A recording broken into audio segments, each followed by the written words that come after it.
This is the Ford Theater, an hour of radio drama presented by the Ford Motor Company, makers of Ford, Mercury, and Lincoln cars, and Ford trucks, tractors, and buses.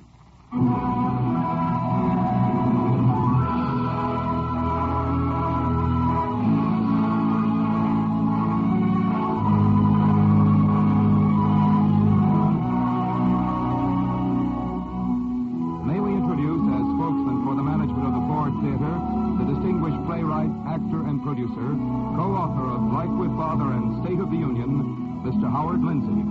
Good afternoon, ladies and gentlemen. Welcome to the Ford Theater. Your customary seats, the best in the house, of course, are yours again today. This afternoon, we shall hear Eugene O'Neill's Our Wilderness, a gentle comedy set in America's Age of Innocence, the incredibly remote years before the First World War, when most of us were young and some of us were gay. The year of the play, to be exact, is 1906, when Teddy Roosevelt was in the White House, when automobiles were horseless carriages, and the Gibson girl was the final word in glamour and grace. Where your radio cabinet now stands, it's possible to imagine a brass-rimmed family gramophone playing those cylinder-shaped Edison records. These, then, are the good old days. And this is the Ford Theater version of Our Wilderness.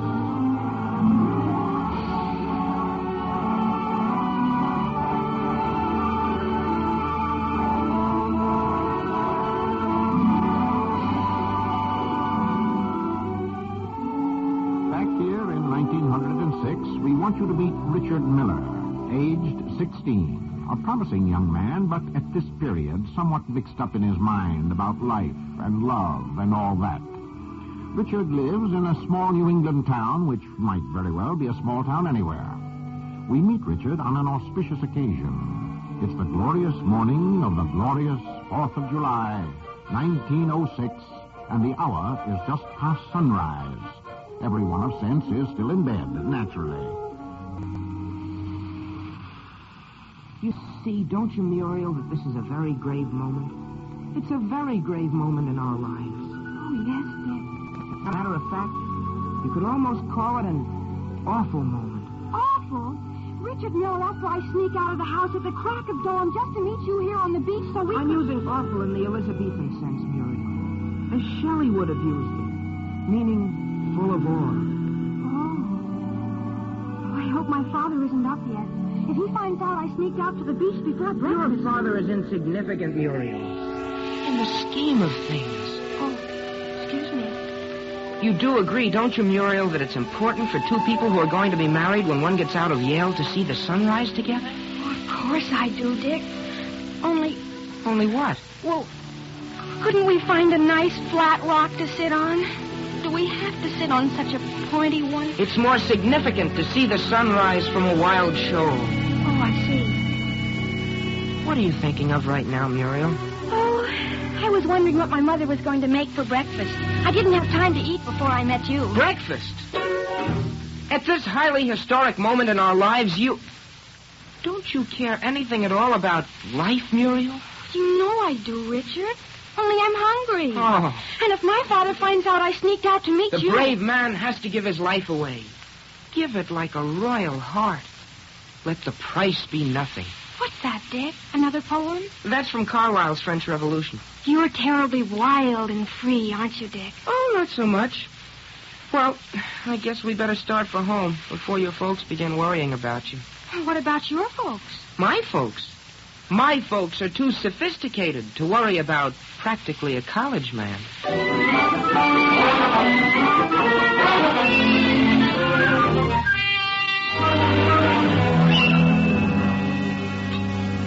Where can he be, Nat? I'm terribly worried. No, Essie, I told you there's nothing to worry about. Richard's probably out catching a fish for breakfast or something. This may be the period when he eats nothing but what he catches himself. You should know your own son by this time. But going off without his breakfast, he's a growing boy. Uncle Sid didn't come down to breakfast either, Ma. Is Uncle Sid? Uncle Sid didn't come down to breakfast because he had a hangover. Arthur? Yes, Mother. And Mildred, finish your milk. Oh, I'm full, Ma. Can I go out now? I want to set off my firecracker. It's too early in the morning. Oh, let her go, Essie. Thanks, Pa. Only see that you set off your firecrackers away. I don't know which is worse, Mildred banging doors or Richard trying to live like some character from Dostoevsky. That reminds me, Nat. I've been meaning to speak to you about those awful books Richard's been reading. Oh, not today, Essie. Not on the 4th. Well, you'll have to give him a good talking to, and today's as good a day as any. I'll go get them right now. I found out where he hid them, on the shelf in his wardrobe. Pass the cream, will you, Arthur? Sure, Dad. Thank you. While we're on the subject, Dad... Now, Arthur, you're not going to tell me something fresh and horrible about Richard. I couldn't stand it. Well, it's pretty darn disgusting the way Richard's been mooning around that Macumber girl. Now, when I was his age... Don't tax your memory, Arthur. Well, it's pretty darned embarrassing, I tell you, for a man to come home on his summer vacation from Yale and see his own kid brother... Why, Pa, he's making a darn fool of himself. Do you know what he's doing now? He's reading poetry to that girl in broad daylight. I can see how that would upset you. Well, it's pretty darn disgusting. Don't tell me who you're talking about. I know. Oh, good morning, Uncle Sid. Morning, Vola. Guess I made a pretty disgusting picture at dinner last night, Nat. Oh, I wouldn't say that, Sid. You were pretty funny, though, when you wore the lampshade on your head, Uncle Sid. Oh, was Essie awful mad? Not especially. Lily acted kind of quiet, but she didn't go home early the way she usually does when you're, You proposed to Lily over the lobster, Uncle Sid, and she said it was Providence that made her turn you down for a teaching job 16 years ago. And, Arthur, didn't you say you were going to celebrate the 4th in a special way this year? What? Oh, yes. I'm taking Ethel Rand canoeing. Well, don't you think you ought to start, son? You don't want to keep her waiting. Oh, that's true, too, isn't it, Dad? I guess I'd better get going. So long, folks. So long, son. And if you see Richard anywhere, tell him to come home at once. Tell him I want to talk to him.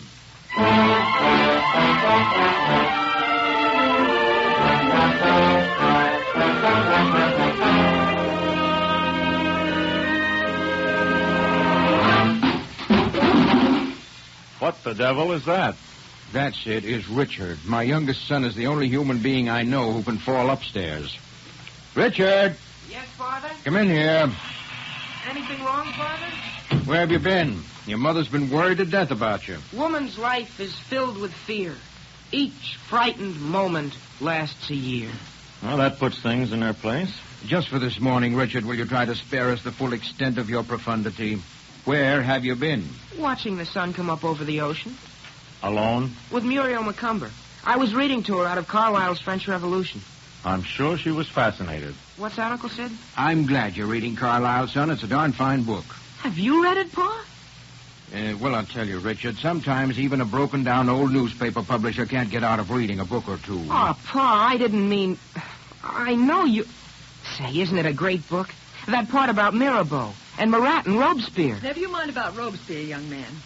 Where have you been? Oh, no place, Ma. He had to clock the sun in this morning, Essie. You, Sid, can be ashamed, too. Well, Promising to take Lily to the bonfire last night, then coming home, or... You may be my own brother, Sid, but I tell you that's no way to treat your fiancée, even if you have been engaged for 16 years.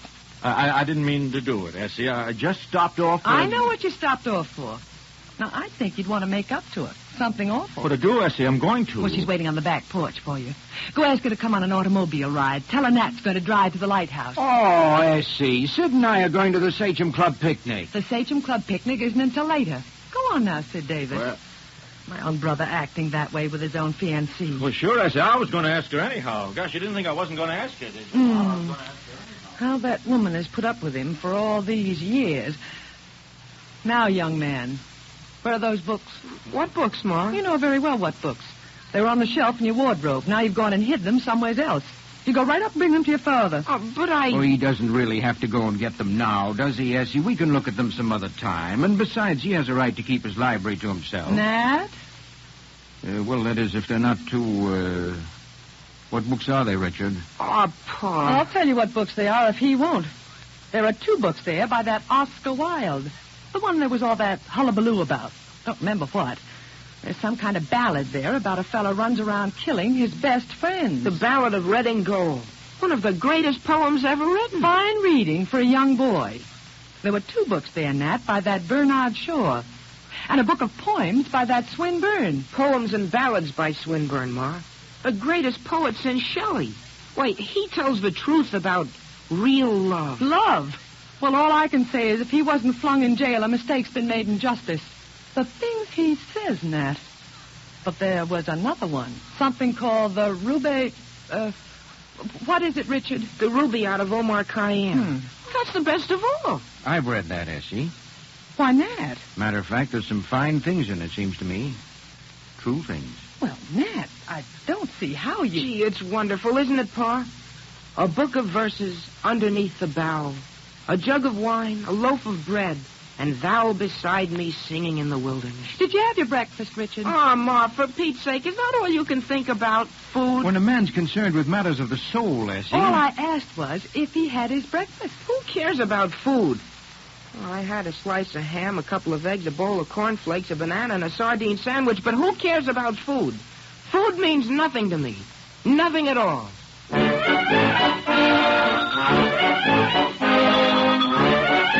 Nothing at all.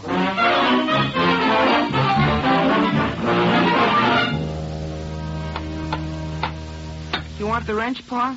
Not yet, Dick. I've got to raise the auto first. Give me the jack handle, will you? Oh, here you are, Pa. You almost ready, Nat? Bessie wants to know. What'd she say? It's Lily. She wants to know if you're almost ready, Ma's asking. Any minute, tell her. Any minute, Lily. How many miles is it to the lighthouse, Pa, about? About 20 each way. I'll take the wrench now. Here, Pa. Boy, you sure have to be careful on a long trip like that. You sure don't want any tires blowing out, do you, Pa? Oh, Mildred and her firecrackers. Richard, you run. Tell her to take 'em out back. All right, Pa. Tell her to... Say, who's that coming up the walk? It's Mr. McCumber, Pa. Well, now, what do you suppose he'd want at this time of day? It's to complain about something, that I know. But what? I'd better go tell Mildred, Pa. Well, Dave McCumber, what good wind blows you around this glorious Fourth? I regret to say, Nat, that it's something disagreeable. Disgraceful would be nearer the truth, and it concerns your son, Richard. Oh, come now, Dave. I'm sure Richard hasn't... He has, and I have proof of everything in his own handwriting. Well, now, hold on a minute. Proof of what? Just what is it you're charging him with? With being dissolute and blasphemous, and with deliberately attempting to corrupt the morals of my daughter Muriel. Then I'm afraid I'll have to call you a liar, Dave. I thought you'd get around to that, so I brought the proofs with me. I've got them right here in my wallet. My wife found them in Muriel's handkerchief drawer. You'll see, they're all in his handwriting. Well, what's in his handwriting? What are you talking about? Muriel's confessed to me that he wrote them. You read them and then say I'm a liar. Here, read it. What the devil? Evidently, you've been too busy to take the right care of Richard's upbringing, or what he's allowed to read. Look there. My life is bitter with thy love. Thine eyes blind me, thy tresses burn me, thy sharp sighs divide my flesh and spirit. Why, you darn old fool. What, Can't you see that Richard's only trying to show what a young hellion he is? Why, at heart, Richard is just as innocent and as big a kid as your Muriel. Oh. This stuff doesn't mean anything to me. And if you believe it could corrupt Muriel, then you must believe she's easily corrupt. Now you're insulting my daughter. I'm not insulting her. I'm giving her credit for ordinary good sense. I knew you'd prove obstinate, Nat. But I never dreamed you'd have the impudence to claim that your son was innocent of all wrongdoing after reading those papers. No, well, just what did you dream I'd do? Take and give that boy a hiding he'd remember to the last day of his life. I've had enough of this, Dave. Now, you needn't lose your temper. I'm only demanding you do your duty by yours as I've done by mine. I'm punishing Muriel, and yet she's blameless compared to that... I said I've had enough, Dave. You need lay hands on me. I'm going. But don't think you're not going to regret this. I'm taking the advertisement for my store out of your paper. You can take your And advertisement. I'll tell you what else I'm doing. I'm going to see to it that my Muriel never sees your son again. And that's just fine with me, because I'll tell you what I'm doing. I'm going to see to it that Richard never sees Muriel again. Richard?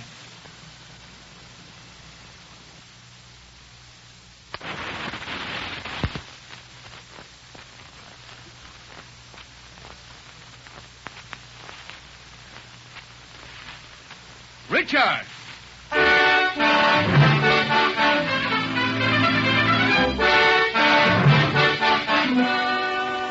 Muriel?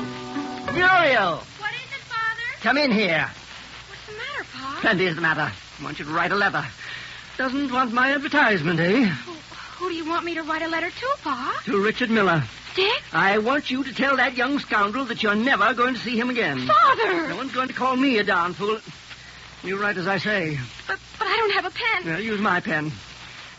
Mr. Richard Miller. I'll die, Pa. I'll die if I never see him again. It'll take more than the absence of Richard Miller to separate you from this earth. Mr. Richard Miller. Dear Dick. Mr. Richard Miller.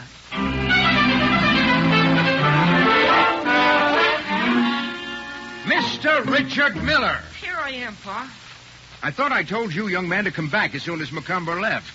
Didn't you hear me call? Where have you been hiding? I wasn't hiding, Pa. I was...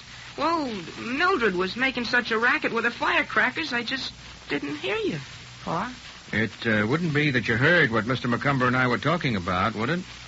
Well, I see you did. Now, Richard, I'm going to ask you a question, and I want a straight answer. Yes, sir. And I warn you beforehand, Richard, that if the answer is yes, I'm going to punish you, and punish you hard, because you'll have done something no boy of mine ought to do. But I don't believe, even to save yourself punishment, you'd lie to me. I won't lie, Pa. Now, Richard, have you been... Dave Macomber said... Richard, have you been behaving toward Muriel in a way that you shouldn't? What do you mean, Pa? No. Well, what do you think I am, Pa? I never would. Why, I love her. I'm going to marry her after I get out of college. She said she would. We're engaged. All right. That's all I wanted to know. I don't see how you could think... Did that old idiot Macomber say that about me? Shouldn't call your future father-in-law names, Dick. It ain't respectful. But you can't exactly blame old Dave, son, when you read through the stuff that you wished on his innocent daughter. What stuff? This. Oh, he found him, did he? Mm-hmm. Well, it'll do him good to read the truth about life for once and get rid of his old fogey ideas. Well, now, right there, Richard, I'm afraid I have to agree with him. This kind of literature is hardly fit reading for a young girl. It's not? No, it's not. It's all well enough, of course, in its way for you or a man. I see your point, Pa. Oh, I only did it because I liked them. And I wanted her to face life as it is. She's so darn afraid of life, Pa. Afraid of this, afraid of that. Like, she's even afraid to let me kiss her. Yes. I thought maybe reading those things... Well, they're giving her courage, Pa. They're giving her the spunk to lead her own life. After all, Pa, anybody who's going to marry me, they need courage, don't they? I'm afraid they do, Richard. I'm very much afraid they do.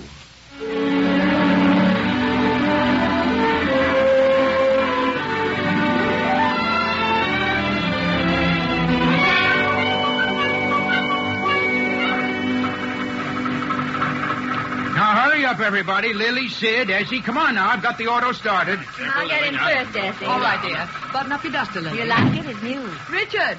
Where's Richard? Here I am, Ma. You sure you don't want to come along, Richard? It's a nice drive to the lighthouse and back. Well, thanks just the same, Pa. Driving to the lighthouse on the 4th of July may be a source of great excitement to the women. But personally, I think the whole business is very naive. Is that so? Yes, sir. Personally, I think the driving somewhere... Richard! We're right here, Mildred. What are you bellowing about? Yes, what are you bellowing about? Shut up, Dick. Here's a letter for you. For me? What, mail on the 4th of July? The little boy brought it. Said it's from old man Macomber. What would Mr. Macomber be writing to me for? Why don't you open it and see? Oh, you mind your business. Richard, maybe you better be prepared for a bit of a blow. Oh, a blow? If the letter says what I think it does.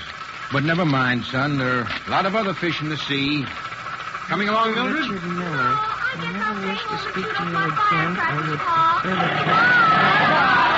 the corresponded me to reach me very truly yours, Muriel Macomber. The little coward.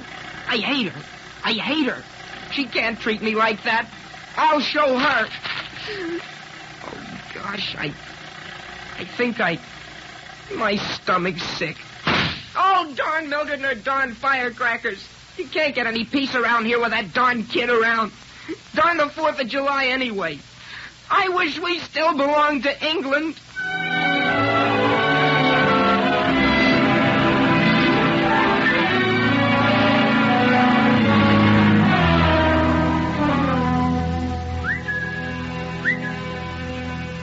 Who's there? Hey, Art.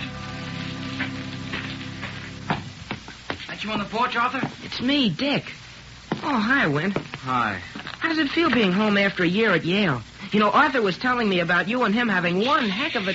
Keep it quiet, kid. Well, there's nobody can hear us. The whole family's gone off in my dad's automobile. Where's your brother? Arthur? Oh, he's out with Ethel Rand. Won't be home till about 10 at least. Oh, fine. Just dandy. What's the matter, Win? Can I help? Well, can you keep your face shut? Oh, sure I can, Win. Well, listen, I ran into a couple of girls Art and I met in New Haven. Oh, what are they doing here? Oh, they're visiting or something. Anyway, I dated them up for tonight. Both of them? Well, I thought I could catch Art. Now I'll have to pass them up. I'm nearly broke, and I can't afford to blow them both to drinks. Well, I've got $11 saved up, Win. I could loan you some. Say, you're a good sport. No, nix, kid. I don't want to borrow your money. Hey, have you got anything on for tonight? Well, no.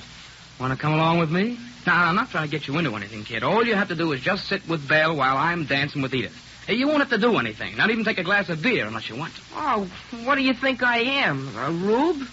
You mean you're game, kid, for anything that's doing? Sure I am. Ever been out with any girls? Oh, sure I have. Ever drink anything besides sodas? Sure, lots of times. Beer and slow gin fizz and Manhattans.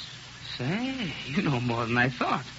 Can you fix it so you can be at the Pleasant Beach House tonight at 9:30? Sharp? Sure, that's easy. It's all set? All set. So long, kid. See you at the Pleasant Beach House. 9:30. Sharp. So long, Win. I'll show her. I'll show her she can't treat me the way she's done. I'll show them all.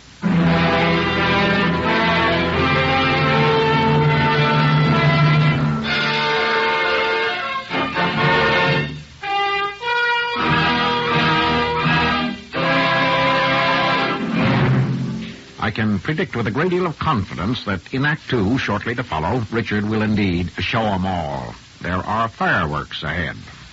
Speaking for the Ford Motor Company now, Kenneth Banghart. If you set out to visit every community in the United States, you'd be traveling for a long time, and you'd see a great many unfamiliar things. But in almost every community, you would see at least one familiar thing, the sign of a Ford or Lincoln Mercury dealer. And it wouldn't surprise you at all, because there's been a Ford dealer in nearly every part of America for at least 35 years now. You expect to see one wherever you go.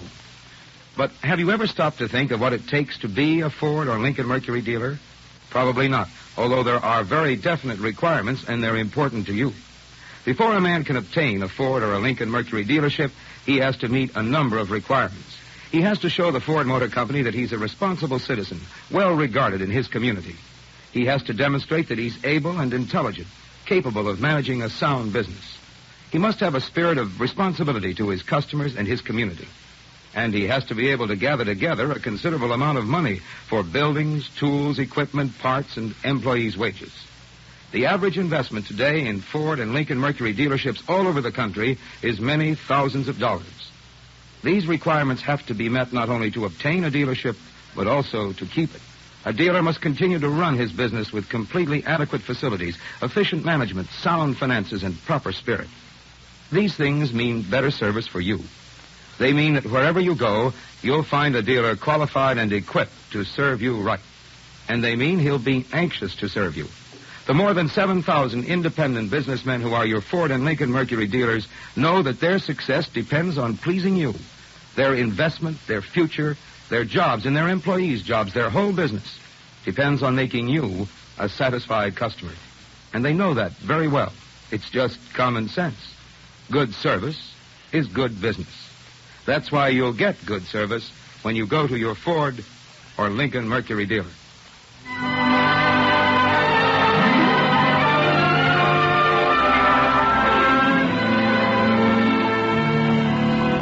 The second act of the Ford Theater production of Our Wilderness will continue after a brief pause for station identification.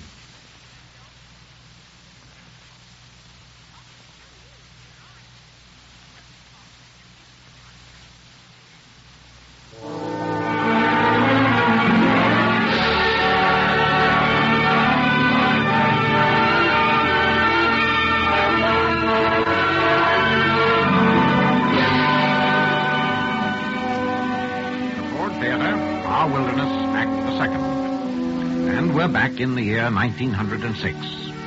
It's 11 hours later, 11 hours since Muriel's letter reached Richard, informing him that all is o'er between them. We find Richard now in the back room of a small and clearly disreputable hotel.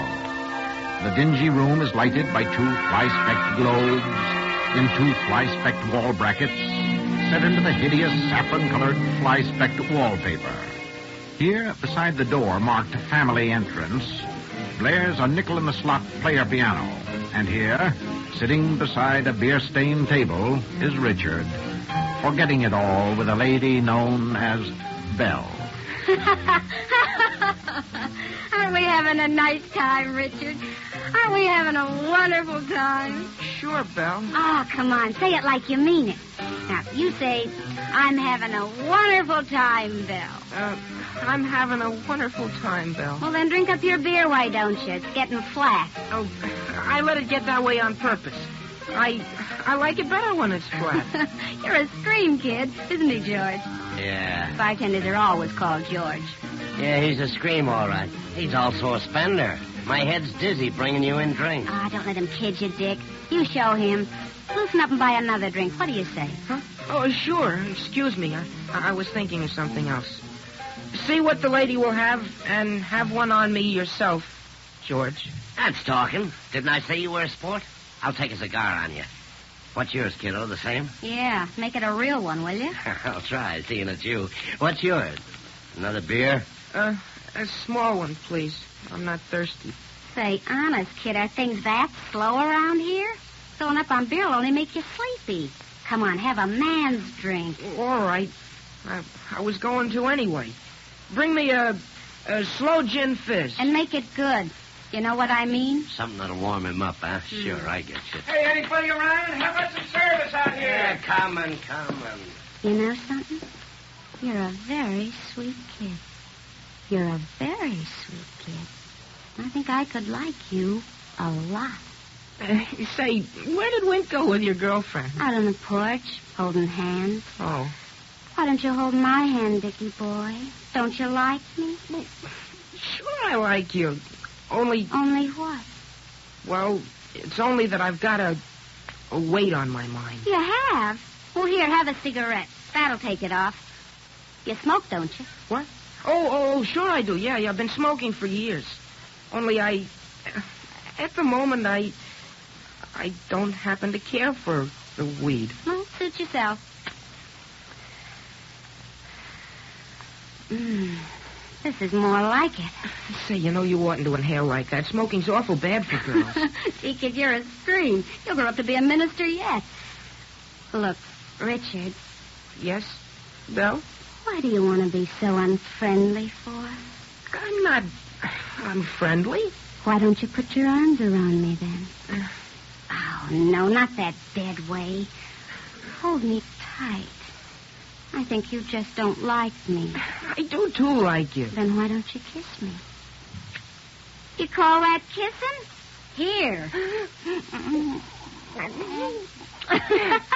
What's the matter, honey boy? Haven't you ever been kissed like that before? Sure. Lots of times. Only I've sworn off. Sworn off kissing? I took an oath I'd be faithful. I've heard everything now. Ready for the drinks, Belle? Oh. Fixed them up the way you said. And how I'm ready.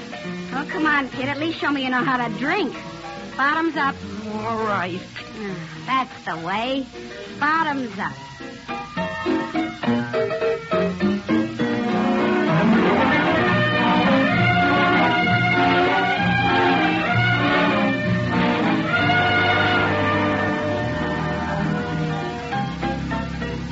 Another the same, George. Yeah, right. Nothing else to do. May as well drink. Hey, doesn't anybody live in this town? What do you do here? Pull in the streets at 9? Pull in the streets and roll up the sidewalks. What's your line? China-ware. And if you're asking how's business, it's on ice. Folks don't even eat around here. There's something in the back room that might interest you. What's that? Swell little number. Take a tip. I think she's about ready for reinforcement. Well, she's got company, don't she? Ah, dumb kid. I think she'd welcome a change. Well, maybe I ought to look into this. Give us another shot, will you? Yes. And then tell Goldilocks to get ready for the great big bear.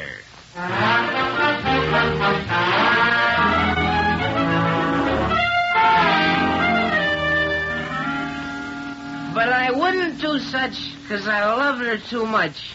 But I learned about women from her. Let's have another drink. You've had enough.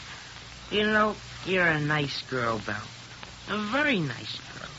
But you oughtn't to lead this kind of life. Why don't you reform? Reform? Now, look here, I'm getting Good sick evening, of it. good evening. Hope I'm not butting in on your party back here, but my dogs were giving out standing at the bar. All right with me. I got no party on. Ho, ho, they cried. The world is wide. Hey, what is it, a child poet or a child actor? I don't know. It's got me Worldwide. guessing. Well, look, if you can shake the cradle, Robin. All I do is pull my freight. Listen, kid, here's an old friend of mine, Mr. Smith from New Haven. Huh? He just come in and I want to talk to him, see? So you better go home. I'm never going home. I'll show them. Well, have it your own way. Pull up a chair, Mr. Smith. What kind of beer are you drinking, sister? Yet each man kills the thing he loves. By each, I did it with a kiss. I'm a coward. No, he's copped a fine skinful. Gee, he's hardly had anything. Oh, this gal of yours don't appreciate poetry, Sonny. But I'm the kid that eats it up. Come on, give us some more of the same. I don't believe you ever knew this lady in New Haven at all. You just picked her up now. That's what you did. You leave her alone, do you hear me? Listen to it, will you? This is going to be good. Curfew, Jack Dalton. If I won't unhand her, what then? I'll give you a good punch in the snoot, that's why. Help! Hey, what's going on in here? He's going to murder me. He's too darn fresh. Well, cut out the noise here. All of you. George. None of my business, George, but if I were in your boots... he's underage, George. He told me he was over 18. And I tell you, I'm Teddy Roosevelt. Now, if you're not looking for trouble... All right, son. On your way. Beat it. I will not beat it. I'll give him the bum's rush, George. Let go of me, you dirty coward. Quiet now, or I'll pin a Mary Ann on your jaw that'll quiet you. Oh, you want to fight, do you? All right, come on. Come on, I'm game. Come on and fight. He's breaking up the furniture. Yeah, that's what I'll do to you. Why, too. you want to get tough, do you? All Come right. on and fight. I'll fight any man in this room. Come on and fight.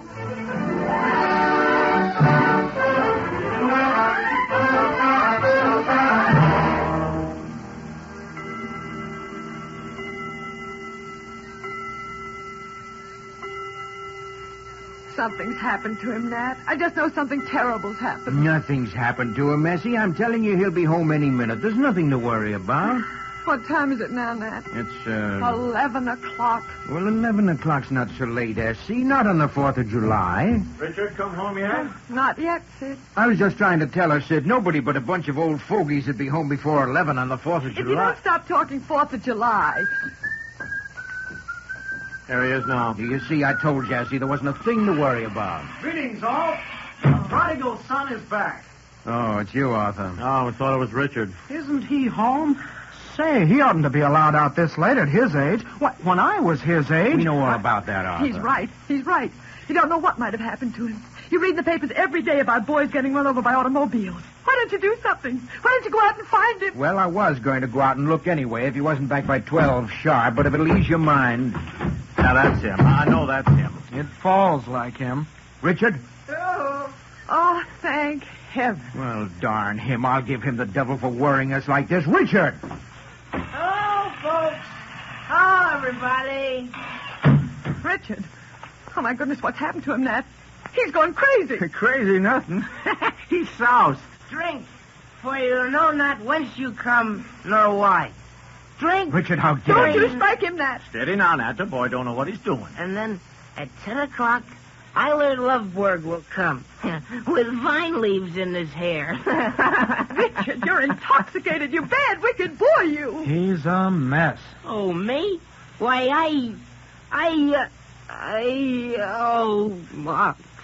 I feel rotten. Dick, my baby. Let me handle this, Essie. All right now, boy. You'll be all right now. Sid, he's sick. You let me take care of this, Essie. I know this game backwards.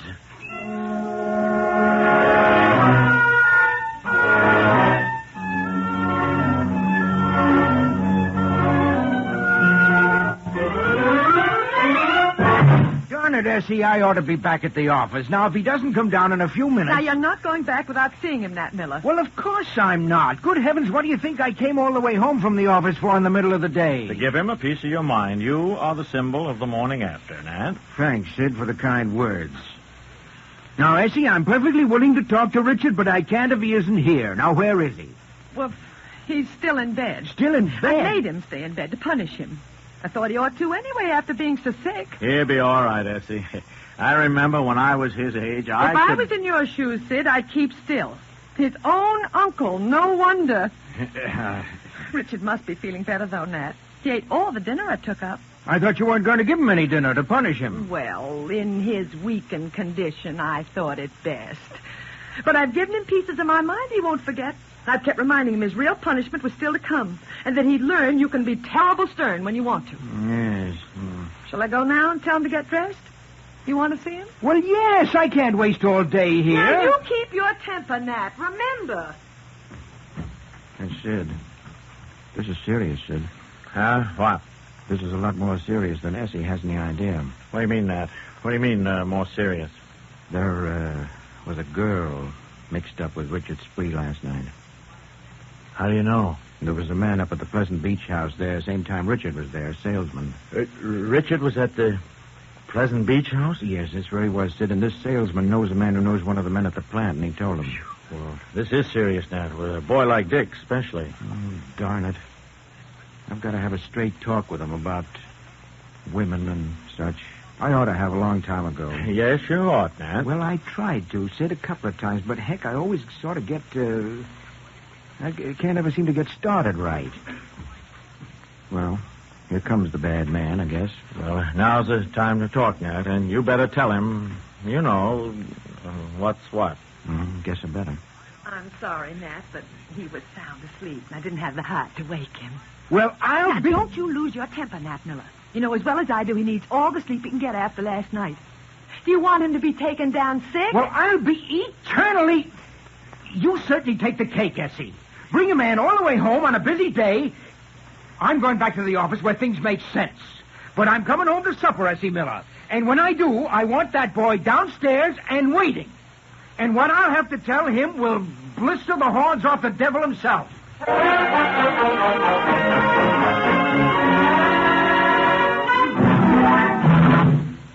Intermission, while Richard sleeps and the household worries. For the Ford Motor Company, once more, Kenneth Banghart. When you want to have something done for your Ford, no matter what it is, take it to your Ford dealer. That's only logical because your Ford dealer knows your Ford best. Fords are his business. He knows how to care for them, and what's more, he's prepared and equipped to give you the best service. If you visit the service department of your Ford dealer, you'll notice that he has much special Ford equipment. Tools and machines designed especially for use on Ford cars. You'll see equipment like the diagnosis test set, an ignition stroboscope, a complete electrical laboratory on wheels designed to detect causes of car troubles quickly and accurately. Or you may see equipment that uses a photoelectric cell to measure the brightness of headlights, or special Ford wheel aligning equipment. In all, there are about 200 pieces of special equipment and tools which Ford service engineers have helped design so that your Ford will get better and quicker service. You'll notice that your dealer has genuine Ford parts and Ford-approved accessories, too. That means that the replacements you buy will be built to Ford specifications, made right, to fit right, and last longer. And you'll find that your dealer's mechanics are Ford-trained, that they know the factory-approved methods of servicing your car, methods worked out by the men who planned and made your Ford. These are ways in which your Ford dealer is prepared to serve you better. He can give you this fine service, and he will, because he values your business. The same thing goes for Lincoln Mercury dealers. They are prepared to give you the best service on your Mercury or Lincoln. They also have special equipment, specially trained mechanics, and genuine parts. And they also are anxious to serve you. Next time, go to the man who knows your car best, your Ford or Lincoln Mercury dealer. He'll make you a satisfied customer if you give him the chance.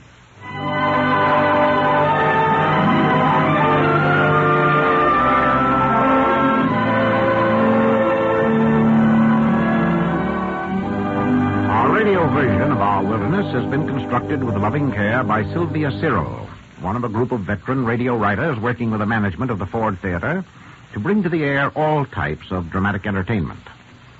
For the benefit of newcomers to this playhouse, I'd like to stress that word all once more. In the weeks ahead, you will find here radio versions of movies, stage plays, novels, and operettas, as well as revivals of past radio successes and new plays commissioned to be written especially for radio and the Ford Theater. Next week, for example, we shall present our first Ford original. Critics of radio have complained that the broadcast medium has produced few dramatic writers of important stature during its 25 years of existence. The management of the Ford Theater has attempted, by offering high rewards in both money and prestige, to encourage original work of high caliber aimed directly at radio production. The first result is next week's play, The Power and the Glory, by Hector Chevigny. The Power and the Glory is a serious drama about politics and prejudice, involving a conflict between political pressure and academic freedom in the medical school of an American state university. Be sure to listen to Mr. Chevigny's play next Sunday. And I believe our curtain is about to rise now on the third act of Our Wilderness.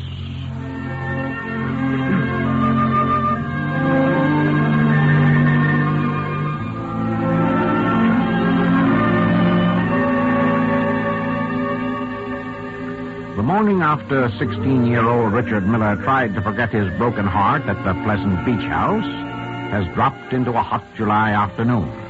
But the culprit has not yet made his appearance. Now it is 3 o'clock in the afternoon, and Richard's Uncle Sid and Uncle Sid's fiancée, Lily, are sitting on the porch of the Miller home. Pretty hot even on the porch here, isn't it, Lily? Want me to go get your fan? No. No, thanks, Sid. I don't have the heart to feel the weather today. No, now listen, Lily. You're not sitting here worrying I about... certainly am. A 16-year-old boy. Well, jumping Jehoshaphat, you're almost worse than Essie. You don't think Richard would turn into a... I don't know what I think anymore, Sid. What do you mean?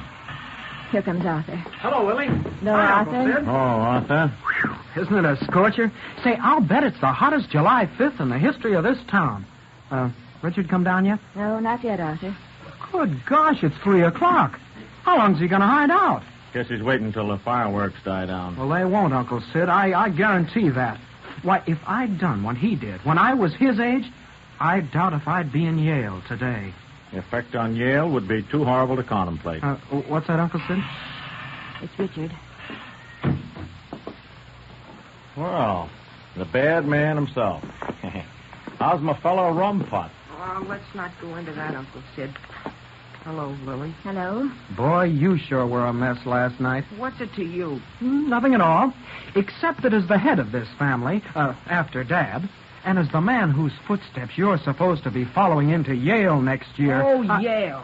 What's so great about Yale?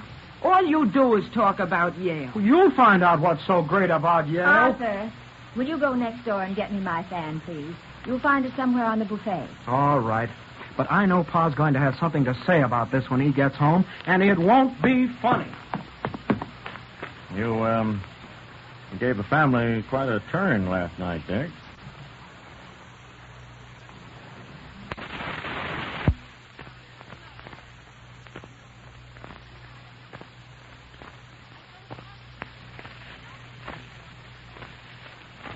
Good grief. What's everybody so excited about? Well, now, maybe I'm the last man in the world who's got a right to talk, Richard. I guess I am, but what you did last night... I was desperate, Uncle Sid. Even if she wasn't worth it. I was wounded to the heart. Yeah, well, I like to the quick better myself. It's more stylish.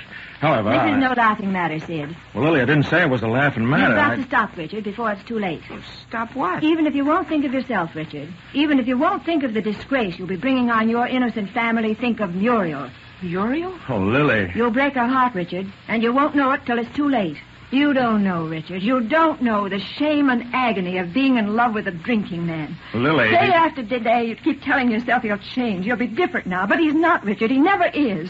And all that happens is that you get older and older, and one day you wake up and you She's got nothing. She's all alone, and her best friend is saying, poor old Muriel, still waiting at her age. Oh, where's Arthur with that fan? Oh, gosh, what's she talking about? Do you know, Uncle Sid? I think I can guess, Dick. Dick! Hey, Richard! Oh, here I am. For Pete's sake, what do you always have to be yelling for? What's everybody looking so gloomy about? Something happened? What'd you want Dick for, Mildred? I have another letter for him. I was passing by Muriel McCumber's house. Muriel? Let me have it. Well, don't grab. Honestly, he gets crazier and crazier every day. Uncle Sid. What's the matter, Dick? You're not going to be sick again, are you? She's going to see me, Uncle Sid. At 9 o'clock tonight. She's going to see me.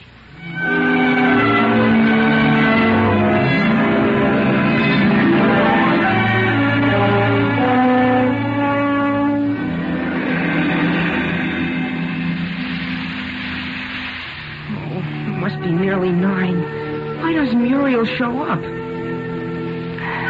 Oh, gosh, now, did she write 9 or 10? 9, all right.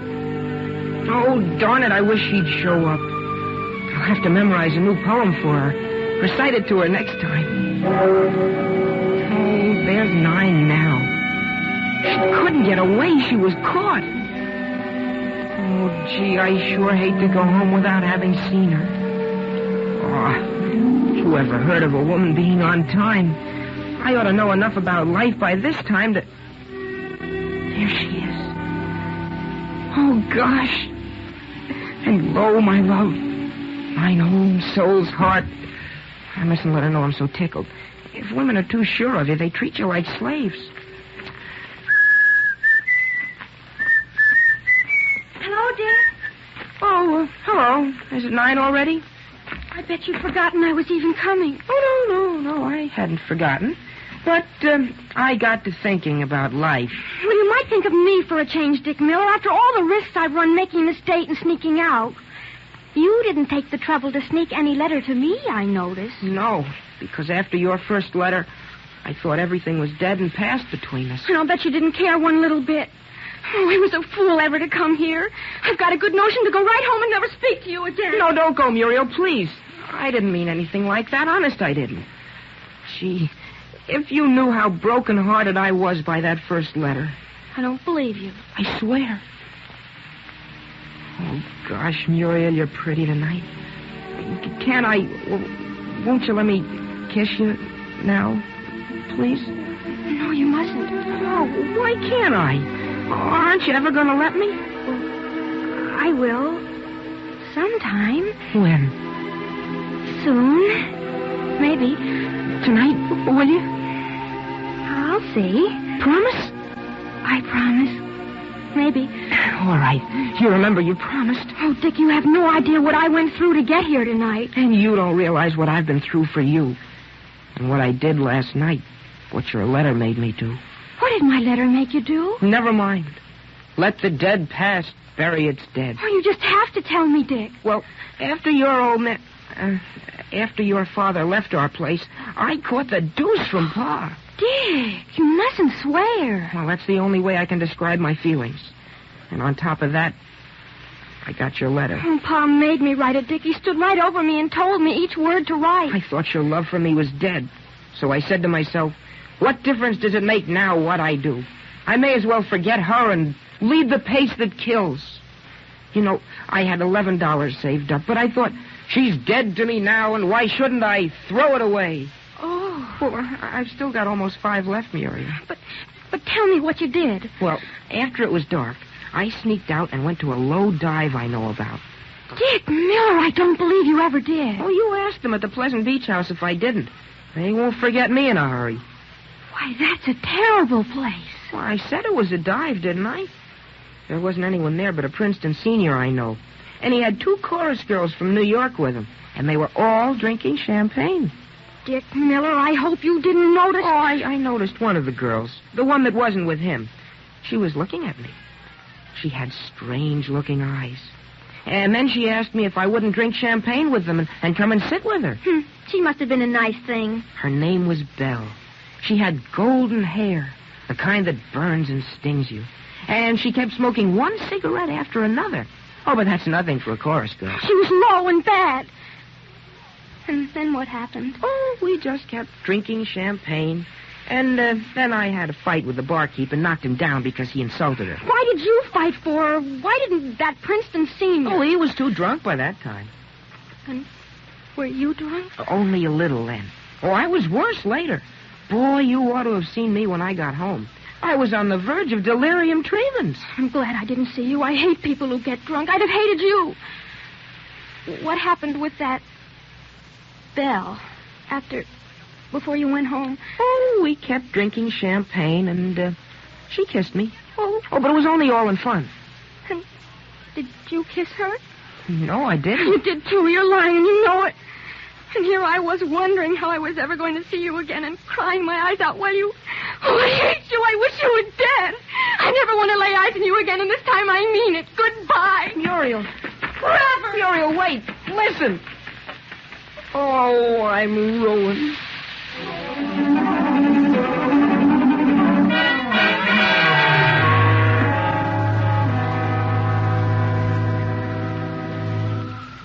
Well, darn it, Essie, I haven't finished reading the paper. Can't I sit inside? Why do I have to wait on the porch? Because, Nat Miller, I don't want you to miss Richard again.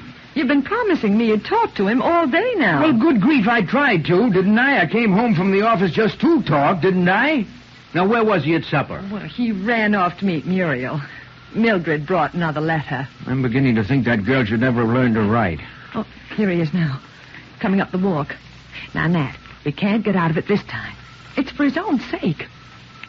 Say, he doesn't look too chipper, does he? He does look odd again. Nat, you don't suppose he's been... No. It's love, not liquor this time.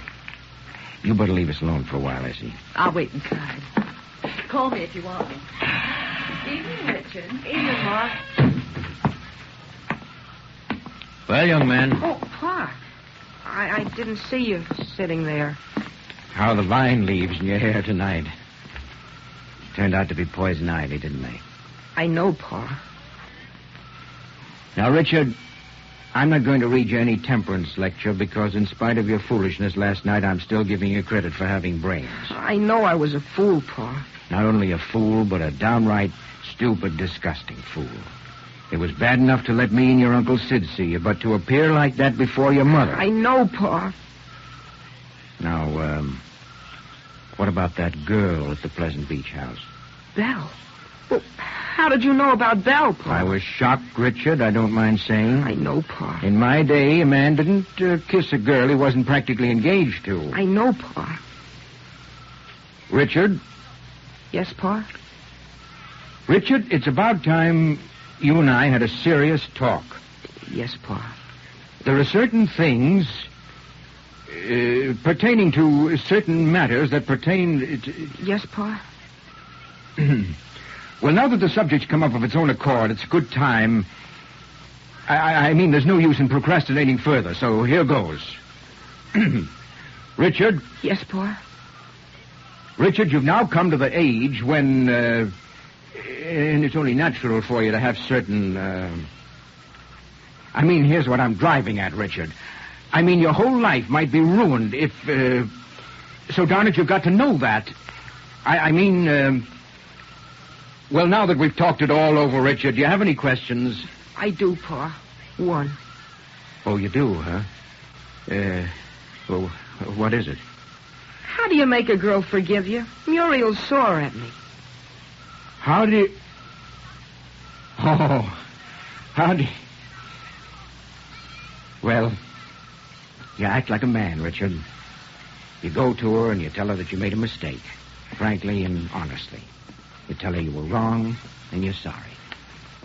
And I think maybe she'll forgive you. Well, gee, Pa, thanks. I'll go right over. Gee, that makes everything all right, doesn't it? I guess it does, son. It's all right now, Essie. Come on out. Everything's going to be all right. Coming, Nat. Oh, I better hurry, Pa. Gosh, you do know about some things, don't you, Pa? Not many, son, but I try. Why, son? You're a man, Pa. Good night. Good night, Ma. Night, son. it's a lovely night, isn't it, Nat? Moon's way down low, almost setting. You saw what he did, Essie?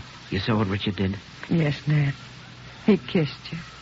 I don't believe in kissing between fathers and sons after a certain age, Essie. Seems mushy and silly, but at a time like this... Well, that meant something, didn't it, Essie? Yes, it did, Nat. I guess no matter what life will do to him now, he can take care of it. Can't he, Essie? Yes, Nat. Gonna turn out the lights. All ready? Let her go, Gallagher. There he goes. Like love's young dream. Say, what is it that Rubaiyat says? Yet, that spring should vanish with a rose, that youth's sweet-scented manuscript should close. Well, spring isn't everything, is it, Essie? There's a lot to be said for autumn. Autumn's got beauty, too. And winter, if you're together. Yes, Nat. It certainly has.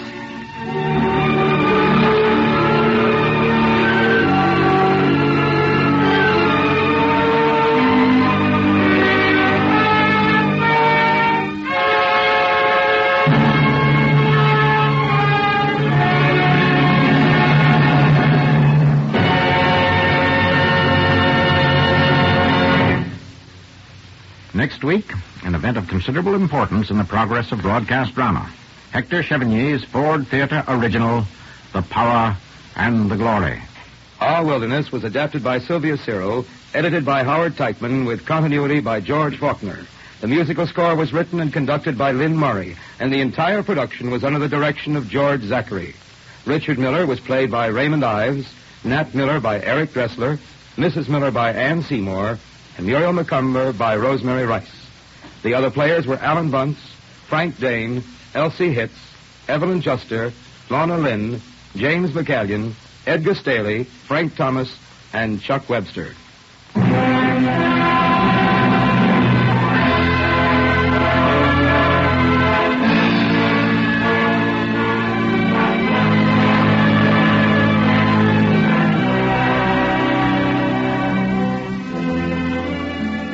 I hope you had a pleasant hour listening to the comedy of the good old days. But we all know that these are not good days for millions of people in Europe. There is certainly nothing good about starvation. So may I remind you that every one of us can help them, just by being careful and cooperating with the food-saving program. It's very simple. Eat no meat on Tuesdays, no poultry or eggs on Thursdays. Save a slice of bread a day and waste nothing. It's very simple, but it's very important. And now, this is Howard Lindsay saying good afternoon for the management of the Ford Theater. Next week, The Power and the Glory.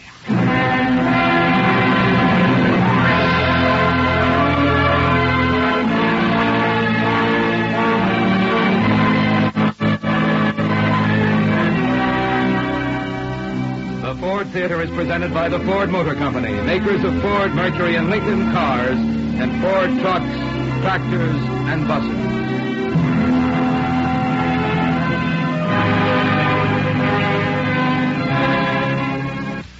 This is NBC, the National Broadcasting Company.